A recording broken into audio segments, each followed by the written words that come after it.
Ada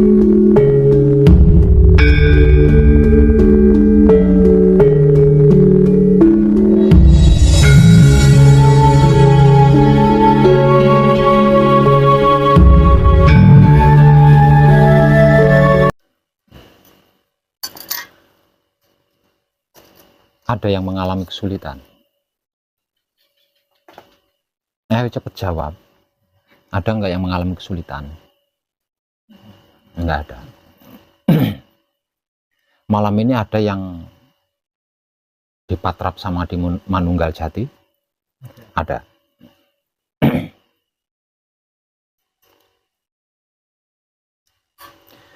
Mbaknya di Patrap Samadhi, Mijil, Patrap Samadhi, Mijil Soang. Patrap Samadhi, Mijil Sampurno. Patrap Samadhi, Mijil Sampurno, setelah selesai melakukan patrap singkir, itu yang baik dan tepat, ibu jari dikeluarkan dari mulut. Patrap singkir itu kan seperti ini kan. Nah, setelah selesai, itu dikeluarkan dari mulut, di depan wajah begini. Bukan di sini. Ya. Jadi mengeluarkannya, itu bukan di sini, tapi di depan wajah. Seperti ini. Baru meniup ke atas, ke bawah, meniup ke kedua telapak tangan. Jadi posisi setelah selesai singkir ini bukan di bawah sini ya, bukan, tetap di depan wajah, tapi di luar sudah keluar, tidak nempel lagi. Itu seperti itu. Nah, untuk yang lainnya, makanya kalau diberi motivasi itu diperhatikan dengan baik supaya jenengan nggak gagal paham ya. Kenapa? Karena ini tentang kebaikan yang tepat, tentang kebenaran yang tepat, tentang kesejatian yang tepat. Jadi prakteknya juga harus tepat. Karena kita ingin tepat kan, kita tidak ingin meleset kan, tidak ingin gagal kan. Artinya yang kita lakukan juga harus tepat agar supaya tidak gagal, tidak meleset.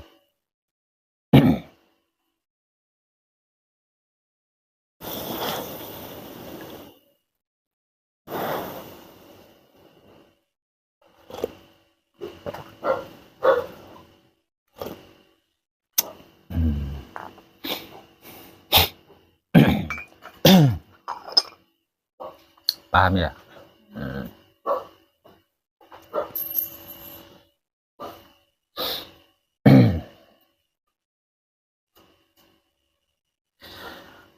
Malam ini saya akan memberikan pencerahan kepada panjenengan tentang masalah. Tahu masalah? Seneng nggak sama masalah? Seneng nggak? Suka nggak sama masalah?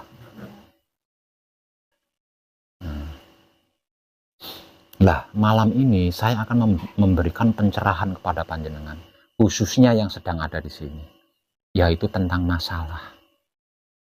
Nah, masalah inilah yang menghancurkan kehidupan kita, bahkan menghancurkan dunia. Terkait ini, para leluhur pendahulu kita itu sudah berpesan. Ora gampang wong urip ing alam dunya lamun tanwikan mring kuncine. Itu pesan dari para leluhur pendahulu kita. Artinya apa? Artinya tidak gampang orang hidup di dunia ini kalau tidak mengetahui rahasianya. Itu artinya seperti itu. Kalau dalam bahasa Jawanya,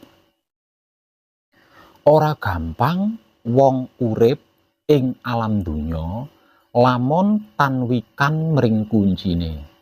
Artinya tidak gampang, tidak mudah orang hidup di dunia ini kalau tidak mengetahui rahasianya.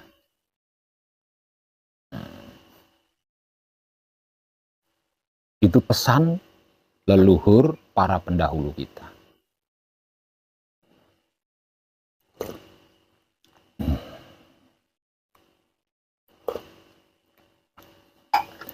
Apapun kejadian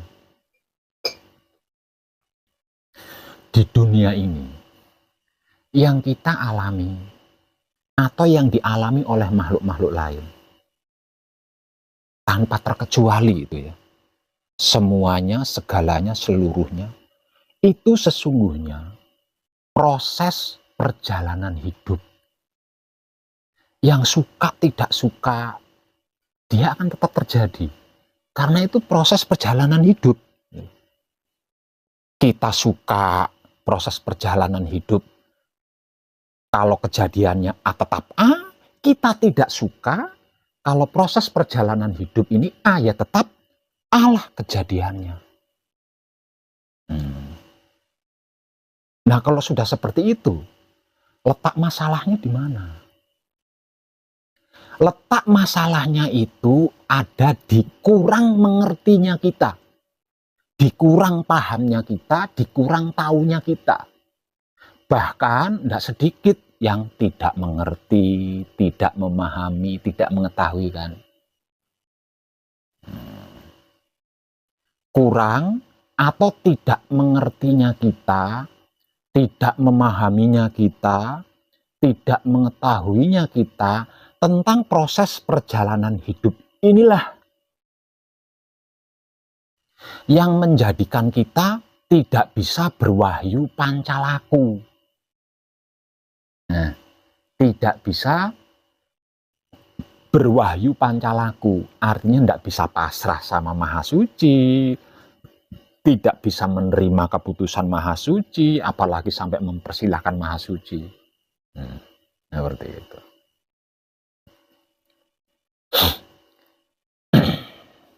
Dan ketidakmampuan kita berwahyu pancalaku, inilah yang disebut masalah. Gitu loh. Jadi sebenarnya masalah itu ketika kita tidak pasrah kepada Maha Suci, itu yang sebenarnya dimaksud masalah itu sebenarnya. Bukan kejadian yang sedang kita alami atau yang sedang dialami oleh makhluk lain, bukan.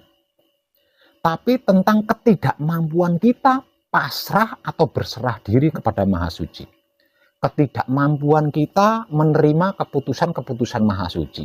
Ketidakmampuan kita mempersilahkan kuasa-kuasanya Maha Suci. Itu yang dimaksud masalah sebenarnya, bukan kejadiannya.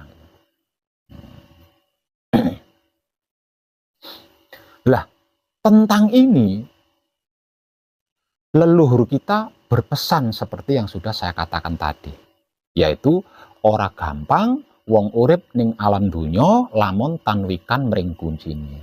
Tidak mudah orang hidup di dunia ini kalau tidak mengetahui rahasianya. Untuk bisa mengerti, untuk bisa memahami, dan untuk bisa mengetahui proses perjalanan hidup dari awal sampai akhir,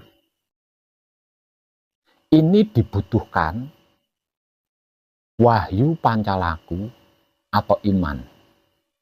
Lah, untuk bisa berwahyu pancalaku, untuk bisa beriman, ini diperlukan kesadaran cinta kasih sayang hidup yang kontinu dan universal. Lah, kesadaran cinta kasih sayang hidup yang kontinu dan universal, lah ini loh rumit. Ini loh rumit. Karena apa? Karena kesadaran cinta kasih sayang hidup yang kontinu dan universal itu totalitas melibatkan Maha Suci. totalitas melibatkan Maha Suci. Nggak bisa ndak. Nah itu. Nggak bisa ndak. Kenapa? Karena Maha Suci itu sendiri melibatkan dirinya dengan kita selama 24 jam full. Jadi Maha Suci itu melibatkan dirinya dengan kita selama 24 jam full. Sehari semalam penuh tanpa jeda. Jadi kalau kesadaran cinta kasih sayang hidup kita tidak kontinu, tidak 24 jam full, mana bisa? Mana bisa terjadi keseimbangan? Mana bisa ketemu? Berhenti atau putus sedetik saja, tertinggal.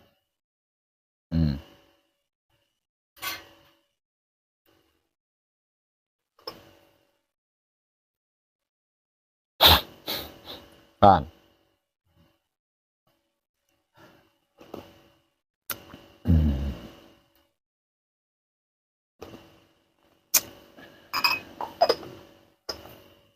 Itu bahan ya, itu pokok. Nah sekarang intrik atau seluk-beluk masalah. Saya menggambarkan diri saya sendiri. Nah, saya menggambarkan diri saya sendiri. Dulu ya, ketika saya bermasalah, pasti saya akan berusaha. Dan apapun bentuk usaha yang saya lakukan, ini melampaui maksimal. Lebih dari sekedar maksimal gitu maksudnya. Ini saya nggak tahu kalau panjenengan. Gitu loh. Ini ketika bermasalah seperti itu. Itu saya sendiri. Masalah apapun. Masalah apapun. Misal contoh. Di dalam pencarian jati diri, saya pernah mengkaji diri melalui 5 agama yang diresmikan atau yang disahkan oleh PBB. Tahu PBB enggak? Pajak Bumi dan Bangunan. Apa itu ya? Bukan. Itu yang golongan tentara-tentara kan loh. Nah, apa saja agama yang disahkan oleh pemerintah? Islam, Kristen, Buddha, Hindu, Konghucu. Itu ya, 5 ya. Artinya 5 agama ini pernah saya pelajari di dalam mengkaji diri ketika saya masih dalam proses pencarian jati diri. Yang namanya manusia hidup di dunia, memang ada yang bisa lepas dari masalah. Lawang keberadaan kita di dunia ini saja sudah masalah kan? Misal contoh, ketika di dalam proses perjalanan saya ada di pengkajian diri ketika saya mendalami agama Islam. Ya. Di dalam mendalami agama Islam, sudah pasti kan akidah dan kaidah agama Islam ini saya lakukan, saya jalankan, kira-kira gitu enggak? Di tengah perjalanannya saya mendapatkan masalah nih. Saya mendapatkan masalah. Ketika saya bermasalah, karena saya tidak senang yang sama namanya masalah itu saya nggak suka. Karena itu sangat menyiksa sekali. Kira-kira gitu nggak? Sangat menyiksa sekali kan? Nah karena saya ingin lepas dari masalah itu, yang biasanya sembahyang itu hanya 5 waktu, ini bisa jadi 30 waktu. Ketika bermasalah loh, ini saya gitu loh, ini saya sendiri gitu. Yang biasanya wirid hanya 1 jam, bisa bertambah menjadi 10 jam. Ketika saya bermasalah, dengan ini kesimpulannya berarti apa? Berarti saya akan berupaya habis-habisan di situ kan, untuk menyelesaikan masalah saya. Ya kan? Kenapa kok saya seperti itu? Yang saya lakukan seperti itu, karena saya nggak bisa nyangkul. Kuli bangunan di proyek saya nggak bisa. Nah, saya bisanya berspiritual. Dan ketika spiritual saya ada di ranah agama, maka bentuk usaha saya ya ranah agama itu kan. Gitu. Jadi ketika saya bermasalah, katakanlah masalah itu masalah uang, katakanlah ya. Masalahnya adalah masalah uang. Nah, cara saya menghadapi masalah uang, cara saya menyelesaikan masalah uang ini tidak dengan cara mencangkul, karena saya nggak bisa nyangkul gitu loh. Ya. Jadi usaha saya itu bukan saya pergi ke orang tani di sawah, terus minta pekerjaan nyangkul di sawah sama petani-petani sama bos-bos. Enggak. Karena saya enggak bisa nyangkul. Saya sadar diri. Saya enggak bisa nyangkul. Saya bisanya berspiritual. Dan spiritual saya sekarang ada di ranah agama. Maka akidah dan kaidah agama di mana saya sedang berposisi pada saat itu, itulah yang saya gunakan. Ya, salah satu contohnya ketika saya berada di ranah agama Islam itu tadi. Ketika saya bermasalah tentang uang, maka uang itu akan saya hadapi dan akan saya selesaikan dengan cara beribadah. Ibadah yang tadinya hanya 5 kali, ibadah sholat, ibadah sembahyang yang tadinya hanya 5 kali, 5 waktu sehari semalam, ini menjadi bertambah, menjadi berkali-kali waktu. Misal contoh, ketika sholat isya atau sembahyang isya.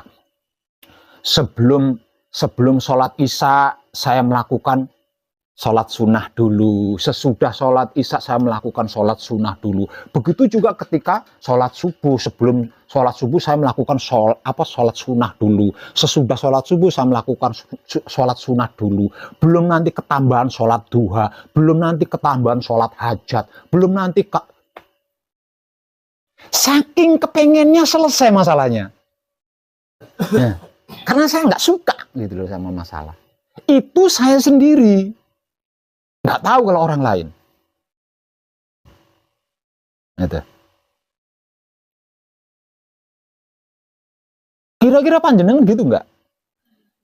Sama kan ya? Nah, kalau panjenengan nggak. Ya. Aslinya sama seperti itu kan. Ketika kita sedang ditekan masalah. Itulah. Kecuali kalau bisa nyangkul, terus mencari pekerjaan nyangkul, dapat nyangkul. Ini beda loh ya, ini beda. Nah, itu. Seperti itu. Yang saya alami itu seperti itu. Ketika saya ada di ranah agama Kristen katakanlah, dan di situ saya mengalami masalah, saya juga melakukan sama seperti itu. Itu cara saya seperti itu.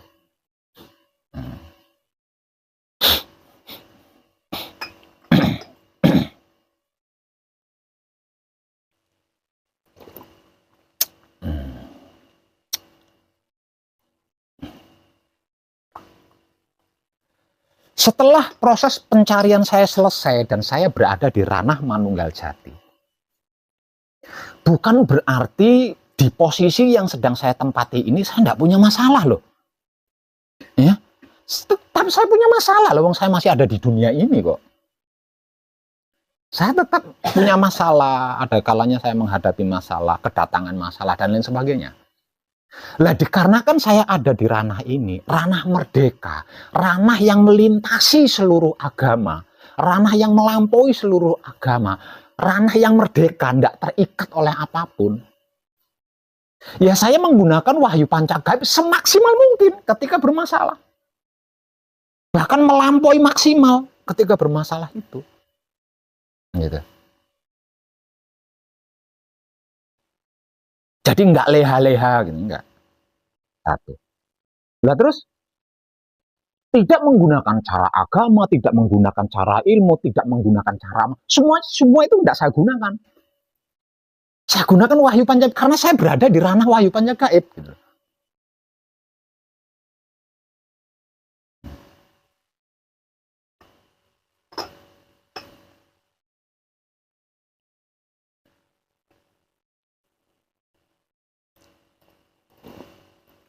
Lah, ini kan wajar ya?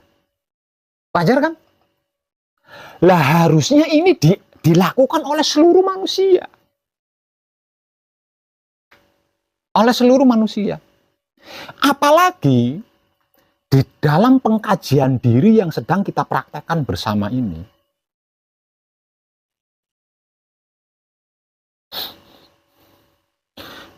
kita dituntut untuk mengandalkan wahyu pancagaib.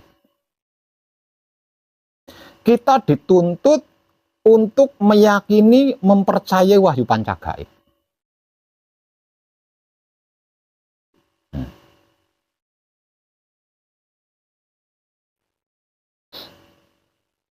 Jadi,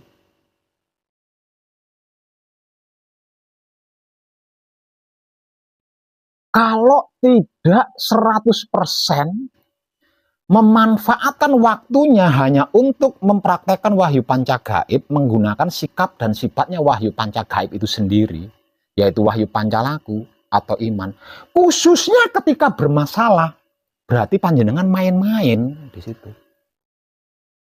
Berarti panjenengan main-main di situ.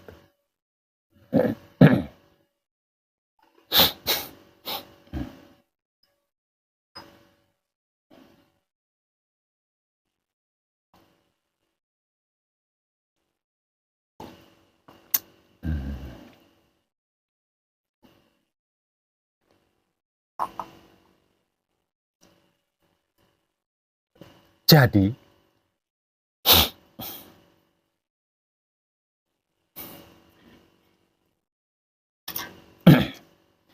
ini yang belum saya dapatkan dari setiap kadang saya yang sudah selesai manekung atau gembleng. Padahal situasi dan kondisinya adalah situasi dan kondisi manunggal jati, yang itu harus kontinu dan universal, kesadaran cinta kasih sayang hidupnya.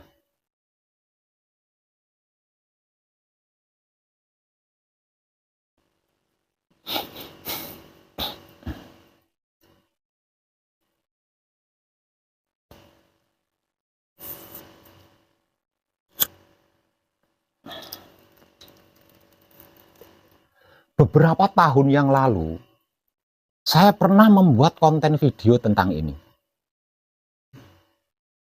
Entah di antara panjenengan ada yang sudah nyimak atau belum.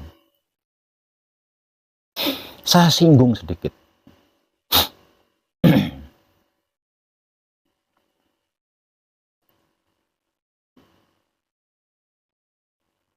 Ketika itu, ada pelaku baru, pelaku spiritual baru.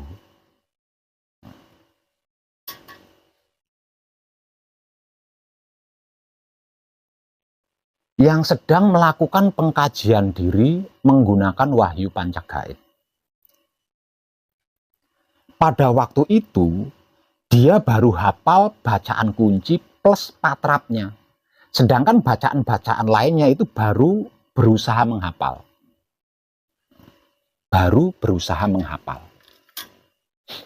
Dia ikut mengkaji diri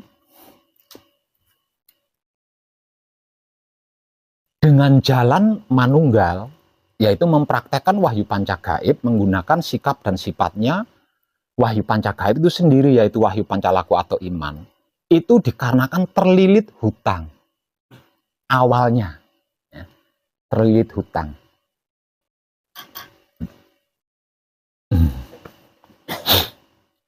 Namun sesungguhnya yang terlilit hutang itu bukan dia, melainkan mertuanya.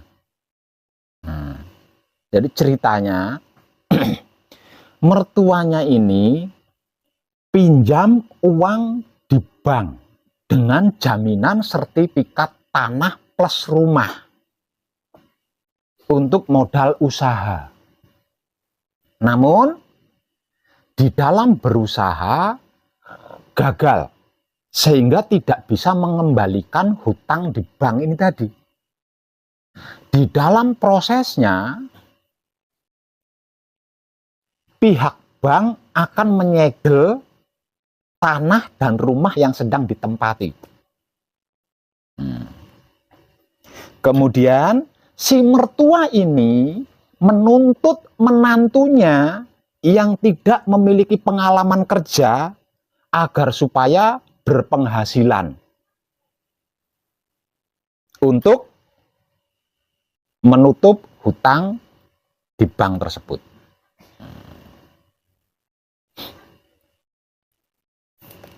Baru beberapa bulan kawin, tidak punya pengalaman kerja yang mumpuni, dituntut mertua untuk membayar hutang di bank. Ini kan mencari solusi, mencari jalan keluar ke sana ke sini, nemuin teman-teman dan lain-lain sebagainya, bla bla bla, ketemu dengan Putra Romo. Sama seorang Putra Romo dengan seorang Putra Romo kemudian diajari Wahyu Pancagaib. Nah, ini dan dia berhasil menghafal bacaan kunci plus patrapnya. Sedangkan yang lain-lainnya itu baru masih berusaha menghafal. Nah, karena baru hafal kunci dan patrapnya, maka ketika patrap dan samadhi hanya kunci kan yang digunakan.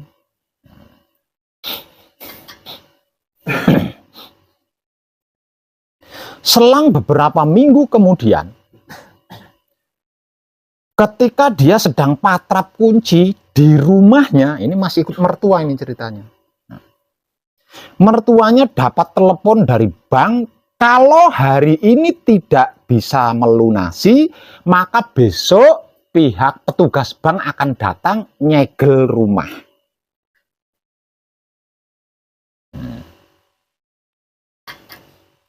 Nah, menantunya yang sedang patrap kunci di kamar ini dengar, telepon ini dengar. Ya, dengar.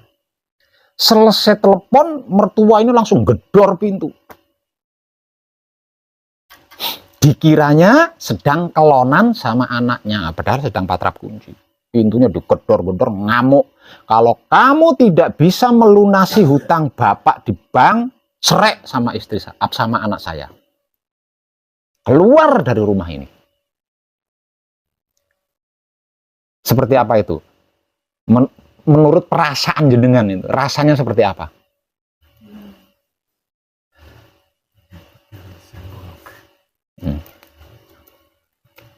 Kacaunya nggak kebayang kan? Kalau menurut perasaan kan, kacaunya nggak kebayang kan?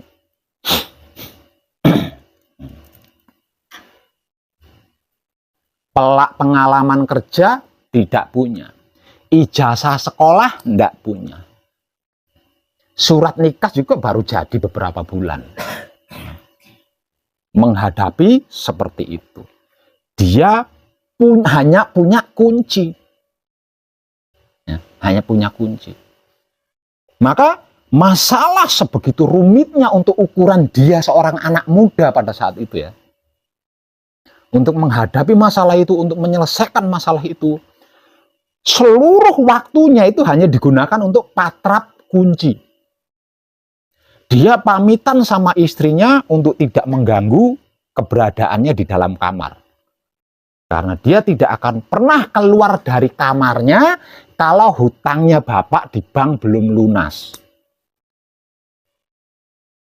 Maka selama dia berada di dalam kamar itu hanya patrap kunci, patrap kunci, patrap kunci. Terus patrap kunci samadhi, patrap kunci samadhi. Capek istirahat, patrap kunci lagi. Seperti itu terus. Ini waktunya cuma semalam lebih loh. Ya. Karena besok, gitu ya, besok.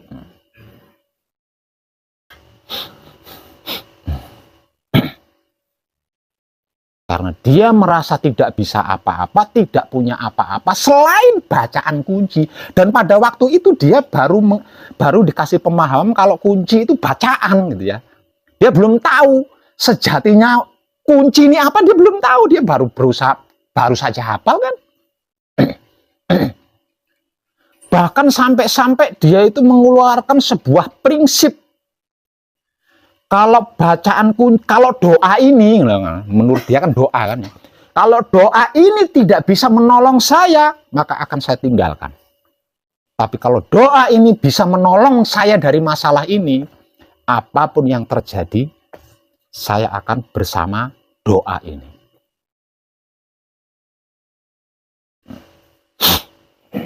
Ini saya pernah membuat video seperti ini, pernah.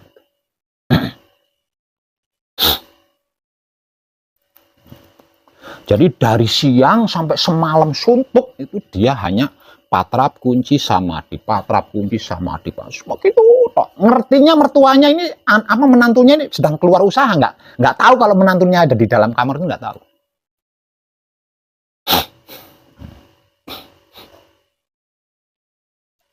Jadi semalam suntuk, menantunya juga denger mertuanya bertengkar gara-gara besok rumahnya mau disegel, itu ya semalam suntuk denger. Semalam suntuk juga dia berada di dalam kamar dan tidak ada yang dilakukan selain melakukan patrap kunci samadhi, patrap kunci samadhi, patrap kunci. Menjelang pagi,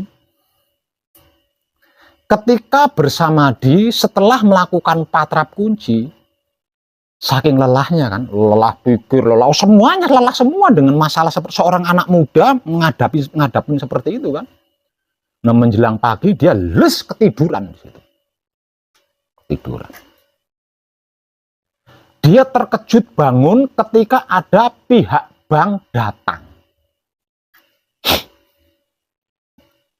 Ini sudah pagi tapi pintunya kan masih nutup kan.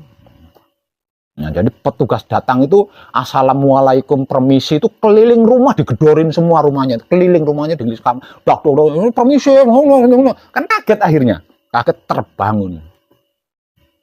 Nah, mertuanya ini di dapur ini nggak berani buka pintu.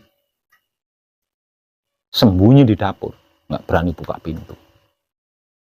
Nah, sedangkan si anak muda ini begitu kaget, doa apa ini? Kertasnya itu langsung dibakar. Ternyata doa ini tidak membantu saya, tidak menolong saya. Akhirnya kertas, tulisan kunci, dan lain-lainnya itu dibakar karena kecewa menurut dia bahwa kunci, bacaan kunci atau doa kunci itu tidak menolongnya, tidak menyelamatkan dia dari masalah.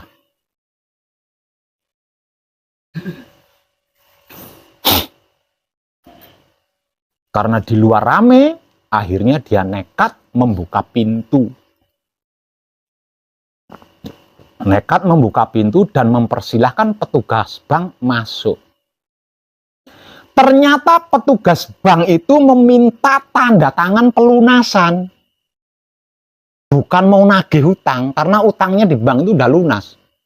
Kedatangannya itu mau minta tanda tangan pelunasan dan memberitahu untuk datang ke bank untuk mengambil sertifikat yang pernah dijadikan jaminan.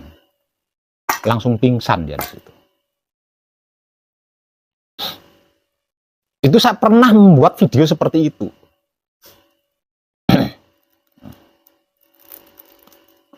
Lah ini saya belum menyaksikan ada pada diri panjenengan, terutama yang sudah selesai manekung atau gembleng, yang sedang berada di rumahnya masing-masing. Jangankan ketika tidak ada masalah, ketika ada masalah saja, waktunya itu dibuang sia-sia. Hanya untuk ngerumpi di sana, ngobrol di sana. Aneh kan? Padahal nyata-nyata sedang punya masalah dan ingin keluar dari masalah itu. Bukannya mengandalkan wahyu pancagaib. Dengan menggunakan seluruh waktu yang diberikan, yang ada. Malah waktunya dibuang ke sana-sana untuk mengeluh sama seseorang. Saya sedang dikejar hutang. Gimana solusinya? Pinjemin saya uang buat nutup utang saya yang di sana. Bahkan tidak sedikit yang datang ke orang-orang sepuh minta nasihat. Ini wahyu pancagaibnya kemana? Katanya percaya sama wahyu pancagaib. Katanya ngerti, paham apa yang saya sampaikan. Katanya tahu kemana arah tujuan dari apa yang saya sampaikan. Tapi kenapa ketika menghadapi, ketika mengalami kejadian yang sedang terjadi kok seperti itu?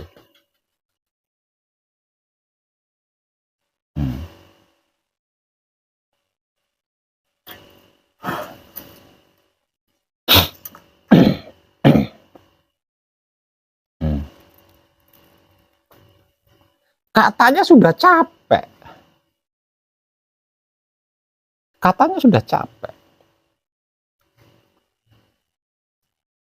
Apa benar Pak Web, wahyu panca gaib kalau saya butuh uang, kalau saya ingin menjadi orang kaya raya di dunia ini, hanya dengan wahyu panca gaib, tidak perlu bekerja? Benar. Saya nggak bohong. Karena saya mengalami sendiri. Kalau saya mau menjadi orang kaya raya, saya bisa. Walaupun saya nggak punya gaji setiap bulannya, saya nggak kerja, saya bisa. Nah, karena saya mengetahui itu, maka saya katakan itu benar, kan ada videonya. Nah, uang kecil.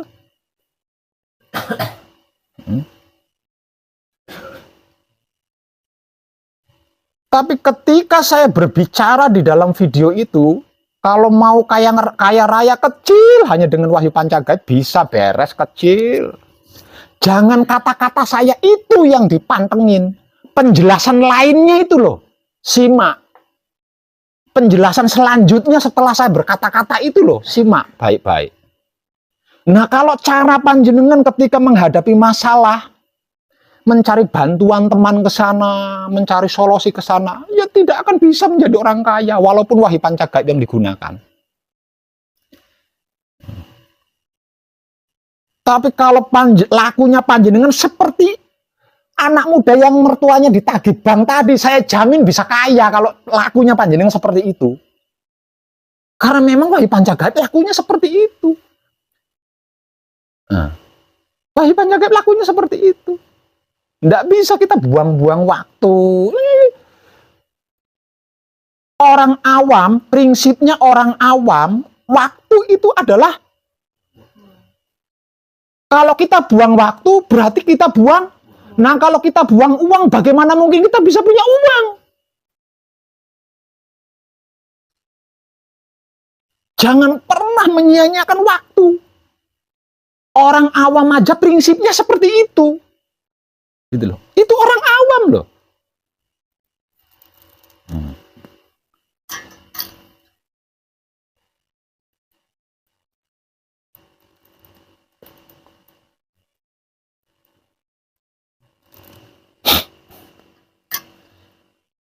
Dapat telepon, Mas, bagaimana utangnya ini? Sudah bertahun-tahun, janjinya sekian bulan, sudah bertahun-tahun belum dibayar lunas-lunas juga. Sampean gimana? Usaha dong, gimana caranya supaya hutangnya sama saya segera bisa dilunasi. Tak, setelah teleponnya dimatikan, nemuin teman.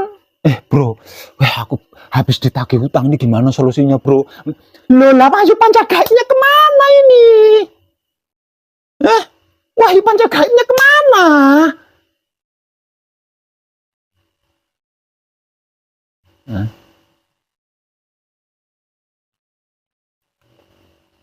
Ketika saya berbicara, andai engkau memiliki iman sebesar biji sawi saja, lalu engkau berkata bla bla bla, katanya paham. Lah prakteknya mana? Lah kalau prakteknya seperti itu.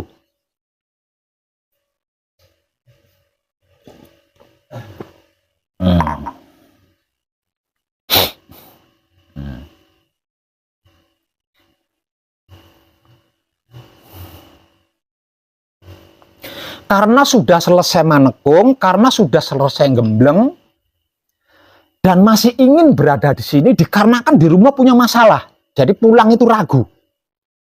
Jangan-jangan masalah saya belum selesai di rumah. Ragu. Selesai manekung, selesai gembleng, Pak Web, saya ingin di pesanggeran ini untuk beberapa saat lamanya. Nah, walaupun nggak cerita, masa jenengan masih ragu sih sama saya? Walaupun panjenengan tidak cerita, saya tahu ada berapa banyak beras di rumah panjenengan itu. Saya tahu.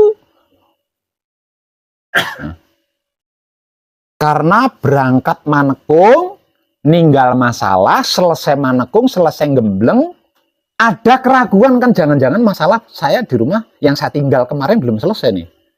Selesai manekung, selesai gembleng, Pak Web izinkan saya untuk tetap berada di pesanggeran ini beberapa waktu lamanya. Tetap saya izinkan, karena pesanggeran ini milik seluruh putra kekudangan Romo, bukan milik pribadi saya. Tapi dengan catatan, selama berada di sini, mengkaji diri, tidak yang lain. Kalau selain mengkaji diri, bukan di sini tempatnya. Ya. Saya ulang. Sebelum manekung, sebelum berangkat manekung, sebelum berangkat gembleng, punya masalah nih di rumah. Nah, masalah inilah yang memicu terpaksa deh, ya, nekat berangkat manekung, berangkat gembleng. Selesai manekung, selesai gembleng, ingat kan? Masalah yang ditinggalin jangan-jangan belum selesai nih. Kok ada keraguan? Jangan-jangan belum selesai. Supaya agak tenang dulu Nah, Pak Web izinkan saya untuk tetap ada di Pesanggrahan untuk beberapa saat lamanya. Silakan, boleh.